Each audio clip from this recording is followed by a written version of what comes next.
In today's episode of Truth in Tales, tragedy takes us to South Korea, where a father's birthday celebration hid a monstrous secret.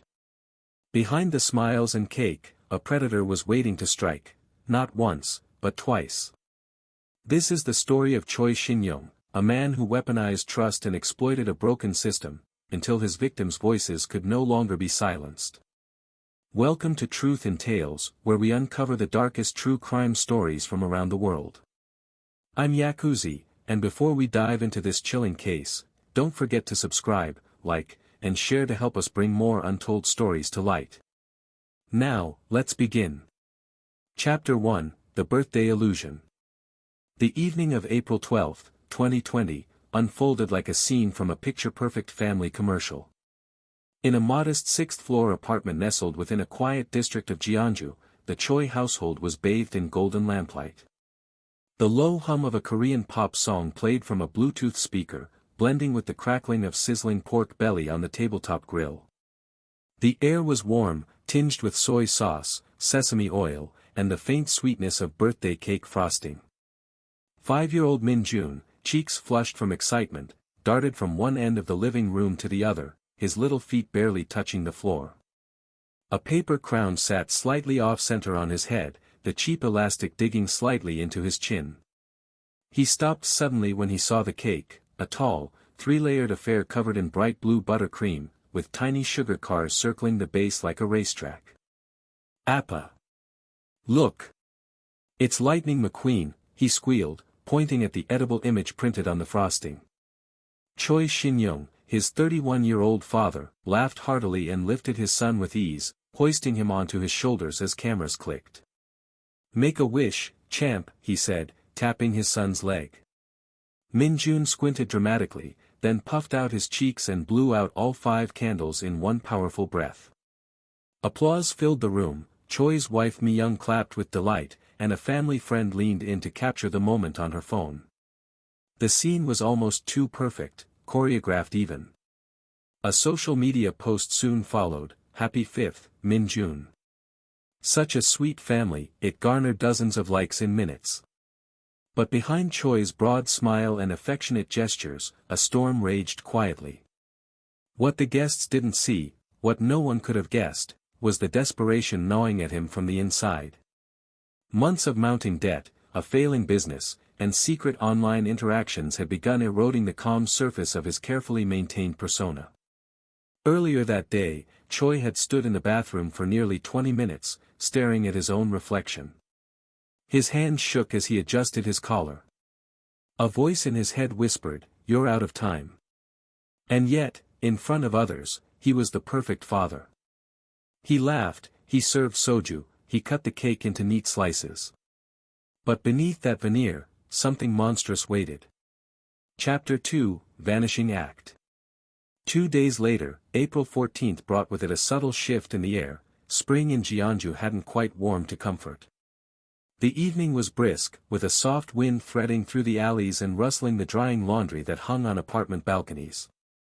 It was nearing 10:30 p.m. when 34-year-old Kim Young-hee walked with steady steps down a narrow residential street, phone pressed to her ear. Young-hee was well known in her neighborhood for her kindness and dependability. A part-time nurse, she had a calming presence, the kind that made children trust her instantly and elderly patients smile with ease. That night, her voice carried softly as she spoke to her younger brother, Kim Young-hoon, checking in about groceries, the weather, and how his job interview had gone. A neighbor watering his front plants recalled seeing her just then, laughing lightly, cardigan wrapped tight across her chest. The night was quiet, unassuming. As she reached the end of the street, a black Honda sedan pulled up beside her without a sound. No honk. No shout. Just the low hum of an idling engine. Young-hee paused only a second before opening the door and sliding inside. It looked effortless, almost like stepping into a cab.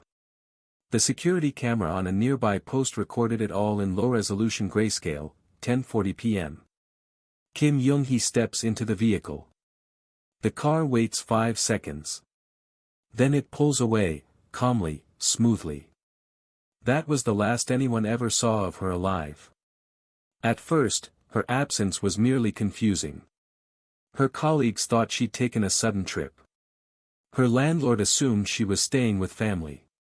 Her brother, however, knew better. She never just disappeared. Not like this. Chapter 3, A Brother's Alarm. On April 16, Kim Young-hoon arrived at the Jeonju police station, his hands trembling as he clutched the photo of his missing sister, Kim Young-hee. The past 2 days had been a blur of unanswered calls and sleepless nights. Every ring on his phone had ended with voicemail, and every visit to her apartment left him with a growing pit of dread.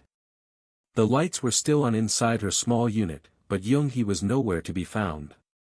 Her shoes sat neatly by the door, and a half-eaten bowl of rice and kimchi remained on the table, growing cold and sour in the stagnant air. The sight hammered home a painful truth: she had not left voluntarily. "Something's wrong," Young-hoon insisted to the officer on duty, voice cracking.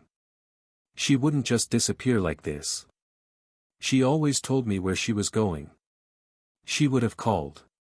She's reliable, responsible." Initially, the police were cautious, dismissing the case as a typical missing adult situation. "People go missing all the time," they said. "She'll likely turn up soon." The bureaucratic response was slow, and Young-hoon felt a wall of frustration build. He refused to accept complacency. Determined, he filed an official missing persons report, handing over a clear photo and all the details he could provide. He urged the officers to check surveillance cameras in the area and to look into her recent contacts and activities. Young-hoon's persistence paid off. The investigation began to move forward, with police officers reviewing CCTV footage from nearby streets. The quiet, ordinary neighborhood suddenly became a crime scene, its familiar alleys and storefronts transformed into clues and evidence. Behind the scenes, Young-hoon scoured her social media, looking for anything unusual. He noticed a message thread between Young-hee and a man she had met through a friend, a man named Choi Shin-jung. As the pieces started to come together, a growing dread settled in Young-hoon's chest. The sister he adored was caught in a nightmare he was just beginning to understand. Chapter 4, Unraveling Threads. It was the footage that cracked open the case. After days of combing through camera recordings from nearby intersections, gas stations, and storefronts, one frame changed everything: a black Honda sedan pulling up beside Kim Young-hee. The license plate, although partially obscured by grime, was legible enough for police analysts to enhance the image and trace the vehicle. It was registered to a 31-year-old man named Choi Shin-jung. By April 17, officers paid a visit to Choi's residence. They found him at home, cradling his young son while dressed in gray sweatpants and a faded t-shirt. To the untrained eye, he looked like any other exhausted parent. "Yes, I know Young-hee," Choi said with practiced ease. "She was a friend of my wife's. I borrowed some money from her a while back. We just met to talk. I dropped her off near her building. That was it." The officers took note of his calm demeanor. Nothing about his tone or body language seemed outwardly suspicious. But as standard procedure, they asked to review his car and verify his route. Choi hesitated, just a beat too long, before agreeing. Investigators checked his vehicle. The interior was clean. Almost too clean. Not a speck of dirt on the mats. No receipts. No traces of recent use. The trunk smelled faintly of industrial cleaner. Red flags. Back at the station, they pulled GPS data and surveillance footage of nearby roadways. Choi claimed to have dropped Young-hee off around 11 p.m. But his car was never seen returning to the city. Instead, it was caught heading toward the rural outskirts of Wonju County, just past midnight. There were no traffic cameras beyond that point. Police quietly secured a warrant for Choi's financial records. What they discovered was disturbing. At 12:14 a.m. on April 15, just hours after Young-hee was last seen, Choi accessed her bank account using a mobile transfer app. He moved 92,000 won to a convenience store wallet, then funneled nearly 480,000 won into his own account.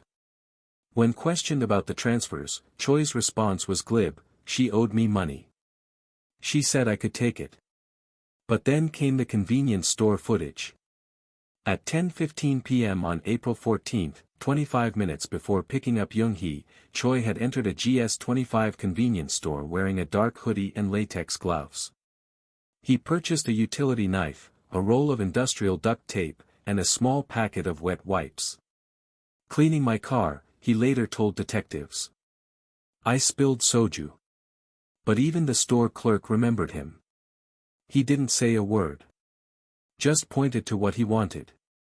Paid in cash. Kept his head down. The image was beginning to take shape: a man who had prepared for something. Who had cleaned up before the police arrived. Whose timeline didn't match his own story. A man with secrets clawing their way to the surface. The pressure was on, and the walls were beginning to close in. Chapter 5, Digital Evidence. April 18. The investigation had shifted from cautious inquiry to active pursuit. Armed with mounting evidence and a growing sense of urgency, detectives requested a second warrant, this time for a full forensic search of Choi Shin-jung's home and digital devices. The judge signed off. At 7 a.m., officers arrived with a team of forensic analysts. Choi, still groggy and barefoot, stood by the door holding a steaming mug of coffee. He didn't resist. He didn't argue. But his eyes followed every movement with sharp precision. The team split into groups. One began cataloging physical evidence from the car and apartment. Another focused on the electronics, phones, tablets, hard drives. A third team started chemically testing surfaces in the trunk and rear seats. Meanwhile, in a darkened lab across town, a digital forensics officer named Detective Nam scrolled through the contents of Choi's phone. What started as routine review soon turned chilling. There were hundreds of deleted messages, some recovered, some irretrievable. Many were between Choi and women he had met online through chat apps and forums. The tone was flirty, sometimes aggressive. A pattern emerged: Choi would compliment, then manipulate. He offered help, then demanded favors. One conversation ended with a disturbing line. "If you ghost me, you'll regret it." And then there was the transfer log. Confirmed timestamps showed that Choi had accessed Kim Young-hee's bank account around 12:14 a.m. on April 15. He used a stored password, likely coerced or obtained without consent.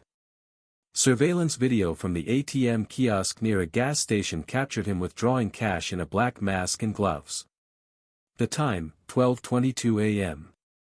Detectives also discovered an app used to spoof location data, suggesting that Choi had attempted to falsify his whereabouts during the critical hours after Young-hee's disappearance. It wasn't just suspicious, it was calculated. By now, the forensic sweep of his car had turned up something damning. Despite the deep cleaning, luminol revealed traces of blood in the trunk. A swab confirmed it matched Young-hee's DNA. Detectives confronted Choi with the findings. His confidence, once effortless, began to crack. At first, he blamed Young-hee. Claimed she had been emotionally unstable. Then he said she had given him permission to take the money. When shown the knife and duct tape purchase, he mumbled something about needing it for home repairs. But the pieces were fitting together too cleanly. Detective Nam printed a sequence of time-stamped images: Choi at the store, Choi at the ATM, Choi's car headed out of the city, and laid them before him. It was like watching a mask slip in slow motion. Choi's hands trembled. He reached for his water but didn't drink. This wasn't a mistake, the detective said quietly. It was a plan. There was a long pause. Then Choi muttered, "She rejected me. I lost control." But the evidence suggested otherwise. This wasn't a moment of weakness. It was premeditated.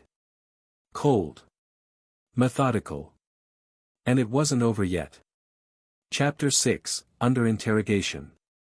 By the time Choi Shin-jung was formally taken into custody, the weight of the investigation had begun pressing down on him like a vice. He was escorted into the Jeonju Metropolitan Police Headquarters in handcuffs, wearing the same gray sweatshirt he had on when the search warrant was executed. His expression was flat, unreadable. The interrogation room was deliberately cold, both in temperature and tone. Pale walls, a steel table, 2 chairs. A camera mounted in the corner blinked red, recording every second. Across from Choi sat 2 detectives, Detective Nam, who had been leading the digital forensic analysis, and his partner, Detective Han, a seasoned interrogator known for his quiet patience. Choi crossed his arms and leaned back. "I told you everything. We talked, I dropped her off. That's it."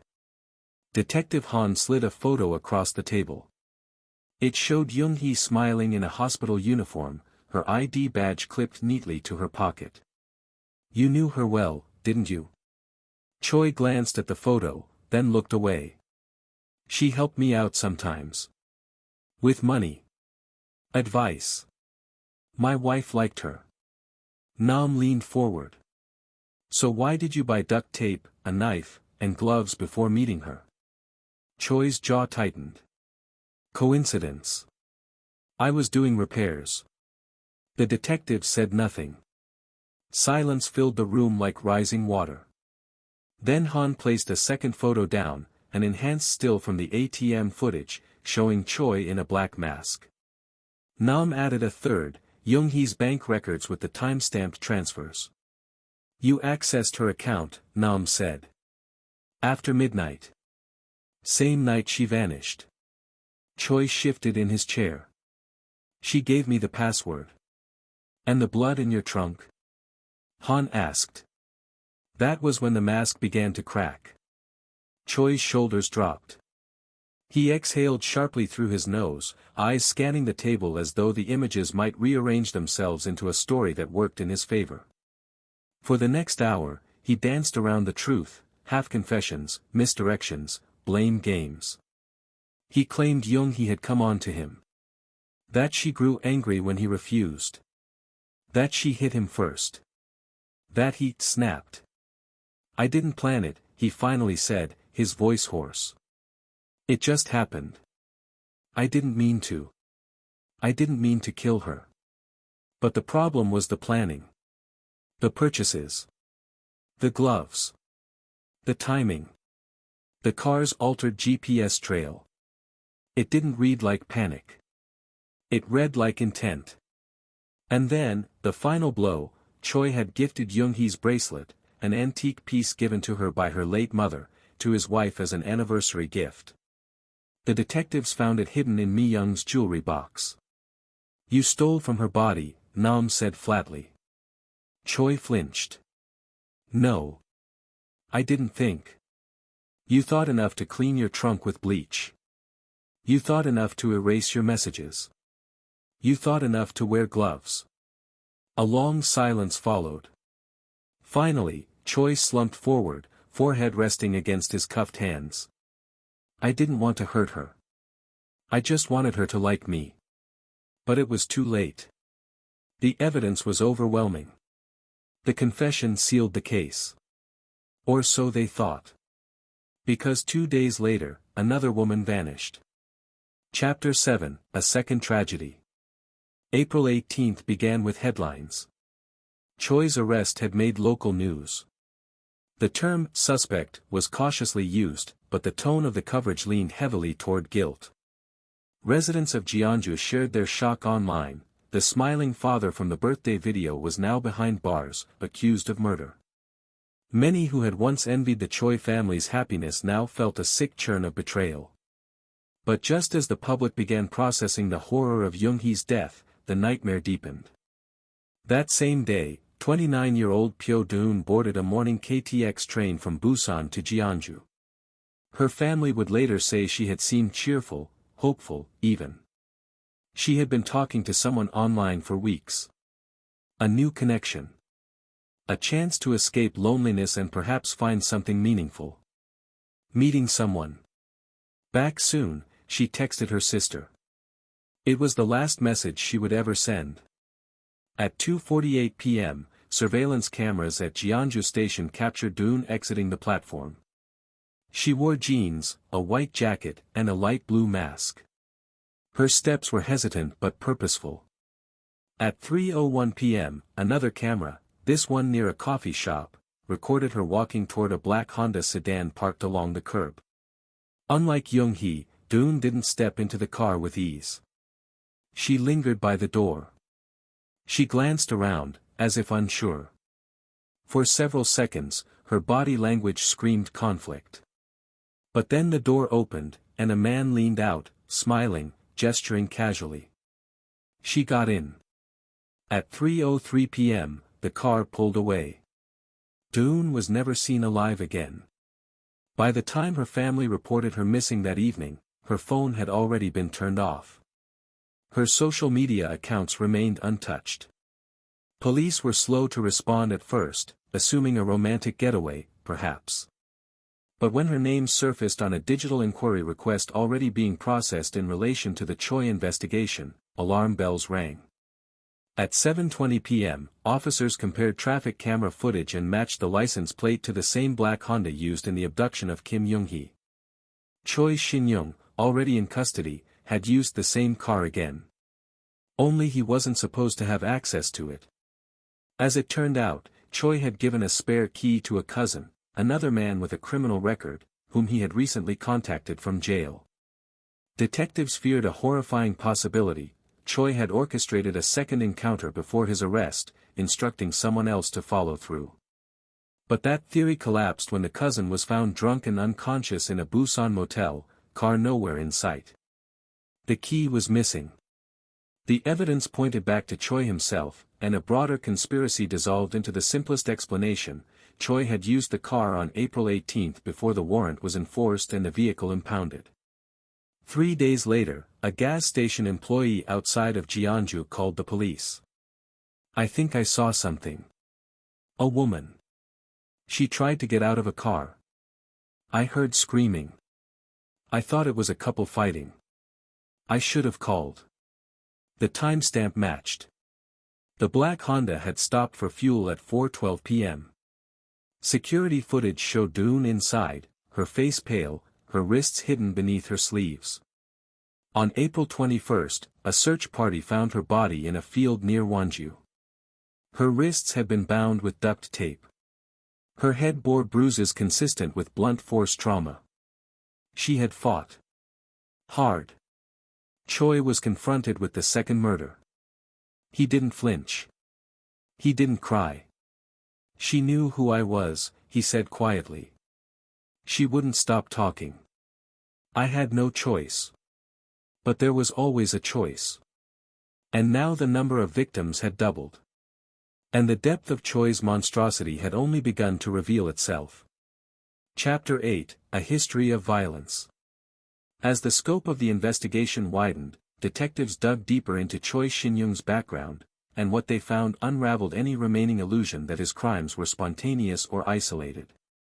Choi's criminal record painted a chilling portrait of escalation, manipulation, and a system that had repeatedly failed to stop him. The first red flag appeared in 2012.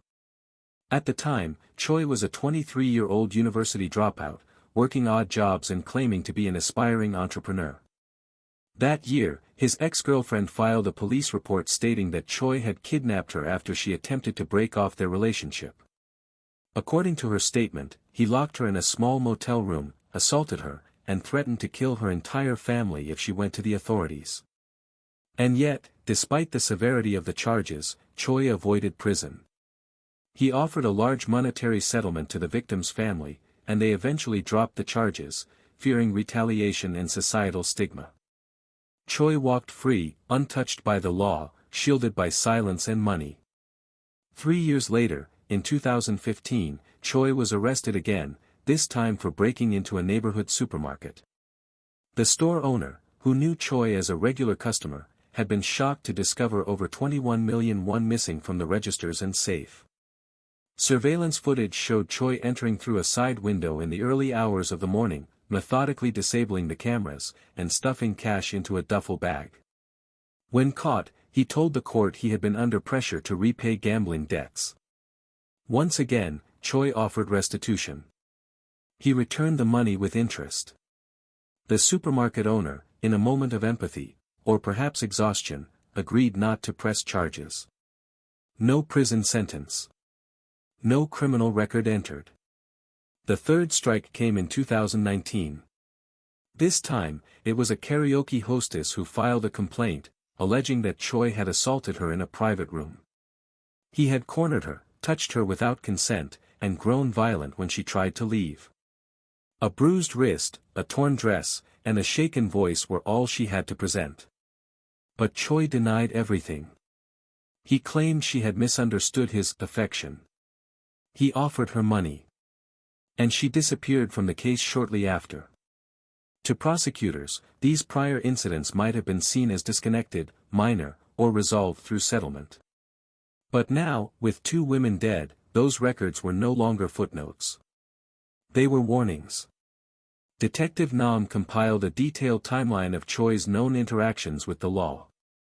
The pattern was unmistakable, each crime more severe than the last, each time deflected with money, charm, or sheer manipulation. He had learned that violence could be bought away. That appearances mattered more than truth. Court-appointed psychologists evaluated Choi and noted something disturbing in their report: a pronounced lack of empathy, narcissistic tendencies, and a skill for mimicking remorse without feeling it. One specialist wrote, "He is not simply impulsive. He is strategic. Calculated. He knows what guilt is supposed to look like, but doesn't experience it." Journalists began to call Choi the smiling predator. Public outrage grew. Online forums exploded with fury. How could someone with this history walk free for so long? How many more women might have suffered in silence? The answer was unclear. But what was now certain was that Choi's past wasn't just part of the story. It was the blueprint for everything that followed. Chapter 9, The Trial. The trial of Choi Shin-jung began on November 12, 2020, under the glare of national media attention. Crowds gathered outside the Jeonju District Court, their expressions a mix of outrage, grief, and grim curiosity. Some held signs demanding justice reform. Others brought flowers, not for Choi, but for the victims, whose photos had been printed and held aloft as silent reminders of the lives lost. Inside, the courtroom was packed. The air was thick with tension. On one side, Kim Young-hoon and Do-eun's parents sat in the front row, faces gaunt from months of anguish. On the other side, Choi's wife, Mi-young, appeared pale and withdrawn. She held her son's photo in her lap, gripping it tightly. Her world had been shattered by a truth she never saw coming. When Choi entered the courtroom, he did so quietly, hands cuffed and head lowered. Dressed neatly in a navy suit, his hair combed, he looked more like a weary office worker than an accused double murderer. But no mask could hide the reality anymore. Prosecutors wasted no time. Their opening statement painted a picture of a calculating predator, a man who had used charm, deceit, and violence to manipulate those around him. They outlined a pattern of escalating offenses, each time more daring, more cruel, more deadly. They presented the timeline: the purchases of duct tape and a utility knife, the forged bank transfers, the convenience store footage, the blood in the trunk, and the testimonies from experts and survivors alike. Each piece was a nail in the coffin. One of the most powerful moments came when Choi's ex-girlfriend from 2012 testified via video. Her voice trembled as she recounted the night he locked her away, threatened her life, and bought her silence. "He smiled when he did it," she said. "Like it was a game." Another witness, Do-eun's sister, broke down as she described their last conversation. She was excited. She thought he was kind. That's what hurts the most. The defense tried to argue diminished responsibility. They pointed to Choi's history of depression, substance abuse, and familial pressure. They claimed he had snapped, that he lacked the mental clarity to fully understand his actions. But psychological evaluations undermined that claim. Court-appointed experts testified that while Choi exhibited signs of narcissistic and antisocial traits, he was fully aware of his decisions. One psychiatrist stated plainly, he knew what he was doing. He knew it was wrong. And he chose to do it anyway. Throughout the proceedings, Choi showed little emotion. He blinked slowly, stared straight ahead, and offered only brief nods to his attorneys. It was as if the horror unfolding around him had little to do with him at all.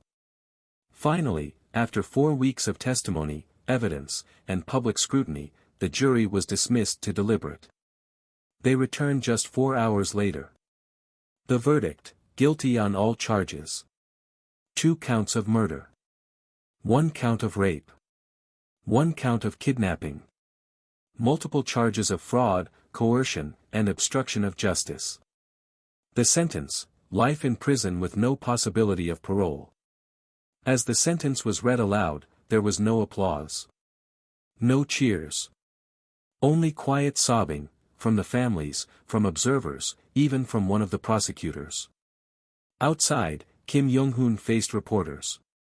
He clutched a worn photo of his sister and said through tears, he stole 2 lives.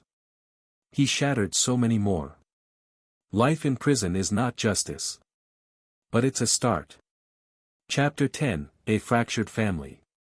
The courtroom was silent as the verdict echoed through the space. Outside, however, the weight of the decision rippled through families and communities alike. Choi Shin-jung's wife, Mi-young, sat in the back row, her face an impassive mask that barely concealed the storm within. She clutched a photograph of their young son, Min-jun, a boy who had once been the center of their world, now a living symbol of shattered trust and broken promises. Mi-young's world unraveled in the months following the trial. Friends and relatives distanced themselves, unable to reconcile the image of the devoted mother with the reality of her husband's crimes. Yet, she remained steadfast in one mission: protecting her son from the nightmare that had consumed their family. The court granted her a new identity and custody of Min-jun, ensuring that his early years would be spent away from the shadow of his father's infamy. He was placed with maternal relatives in a quiet suburb, shielded from media glare and whispered questions. The birthday celebrations that once filled their home with laughter were replaced with solemn anniversaries marked by silence. Min-jun, now 6 years old, carries no memory of the evil his father harbored. Yet the absence of his father's presence is a silent wound, a void in the narrative of childhood. Every year, on that April day, the family lights a candle, not for celebration, but in remembrance of the innocence lost and the long road ahead. Meanwhile, Kim Young-hoon stood outside the courthouse, his face streaked with tears as the sentence was announced. Life in prison. It's not enough, he said. He stole 2 lives. He ruined so many more. How do you put a price on that? The question lingered in the air, a haunting reminder that justice, those served, could never undo the damage inflicted on the victims, their families, and the community at large. As the media circled and the crowds dispersed, the fractured family began to pick up the pieces, each member forever marked by the betrayal, the violence, and the cold reality that sometimes, the monsters live among us. Chapter 11, The Aftermath.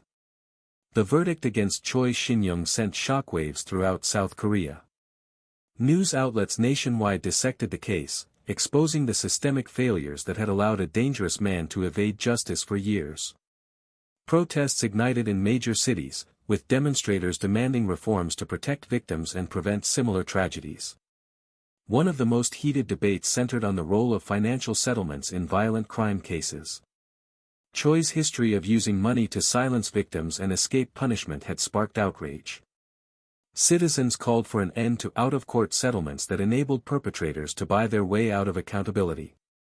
Lawmakers took notice. Within months, the National Assembly introduced a bill aimed at strengthening the legal framework surrounding violent crimes. The proposed legislation sought to ban financial settlements in cases involving sexual assault, kidnapping, and murder. Establish a national registry for violent offenders, expanding beyond the existing sex offender database. Increase sentencing minimums for repeat offenders. Provide enhanced protections and support for victims and whistleblowers, including counseling, legal aid, and emergency housing. Experts debated the nuances of the reforms on television panels and in academic journals. Some cautioned that harsher penalties alone would not solve deep-rooted issues in the justice system. Others emphasized the need for cultural shifts, challenging stigma, empowering victims, and improving law enforcement training. Public awareness campaigns launched, educating citizens on recognizing signs of abuse, digital safety, and how to report suspicious behavior. Schools began integrating relationship education programs to equip young people with tools to navigate complex social dynamics. In communities across the country, grassroots organizations formed, offering support networks for survivors of violence. They advocated tirelessly, their voices amplified by the lessons learned from the Choi Shin-jung case. But amid progress, the scars remained. Families of the victims grappled with grief that no policy could erase. The haunting memory of lost lives underscored the urgency of change. The case became a catalyst, a painful but necessary reckoning that challenged society to confront uncomfortable truths and build a safer future. Chapter 12, Legacy of a Monster. Years have passed since Choi Shin-jung was sentenced, yet his name still reverberates through the collective conscience of South Korea. He has become a symbol, not just of individual evil, but of systemic failure. The smiling father in the birthday photos is now a grim reminder of how easily monsters can hide behind everyday masks. Choi spends his days in solitary confinement, the harsh fluorescent lights of his cell a stark contrast to the warmth he once feigned. His face, once bright and inviting, has grown cold and sullen. He refuses to speak to the media or receive visitors, withdrawing into silence as the weight of his crimes isolates him further. But Choi's story refuses to be forgotten. Victim advocacy groups cite the case as a turning point in the fight for justice reform. Documentaries and podcasts recount the details, ensuring the victims' voices echo beyond courtrooms and headlines. The National Registry of Violent Offenders now includes repeat violent felons like Choi, a measure credited with preventing several potential tragedies. Yet, beneath the policy changes, the human toll persists. The faded birthday photo, of a smiling Min-jun, his proud father, and the invisible lie, remains tucked away in a grieving brother's home. It is a silent testament to lives shattered and innocence stolen. For many, Choi Shin-jung's legacy is a cautionary tale, a call to vigilance in a world where trust can be weaponized and justice delayed is justice denied. Chapter 13, Lessons in the Darkness, A Call to Action. The story of Choi Shin-jung is more than a tragic true crime, it's a mirror reflecting the deep fractures within society and the justice system. It challenges us to confront uncomfortable truths and to ask, what went wrong? And what can be done to prevent such horrors from repeating? What went wrong? 1. The settlement trap. Choi's repeated ability to use financial settlements to escape legal consequences enabled his violence to escalate unchecked. Monetary compensation should never replace true justice for violent crimes. When victims are silenced by money, the cycle of abuse grows stronger. 2. Systemic blind spots. Law enforcement and judicial bodies repeatedly dismissed warning signs because Choi appeared normal and was adept at hiding his darker impulses. Predators thrive in the cracks of bureaucracy and social perception, exploiting biases and gaps in oversight. 3. Victim silencing. Fear, intimidation, and societal stigma kept survivors from speaking out. The lack of strong whistleblower protections and victim support left them vulnerable, isolated, and unheard. What can be done? Stricter sentencing for repeat offenders. Violent criminals with prior offenses should face mandatory, harsher penalties to deter recidivism. Public offender databases. South Korea's existing sex offender registry must expand to include violent felons, ensuring communities are informed and law enforcement is vigilant. Education and awareness. Comprehensive programs in schools and communities about digital safety, recognizing red flags in relationships, and how to report abuse can empower individuals to protect themselves and others. Support for survivors. Accessible legal aid, counseling services, and protective measures are vital to help victims navigate the aftermath of abuse and resist intimidation. A final word. Choi Shin-jung's case reminds us that evil often wears a familiar face, the neighbor, the friend, the smiling father at a birthday party. It is not paranoia but vigilance that guards against such hidden dangers. If this story moved you, share it. Awareness is the first step toward change. Subscribe for weekly deep dives into true crime cases that expose the darkest corners of human nature and the systems that fail to stop them. Because the only thing worse than a monster is a monster who gets away with it. Don't forget to like and subscribe for more chilling true crime stories.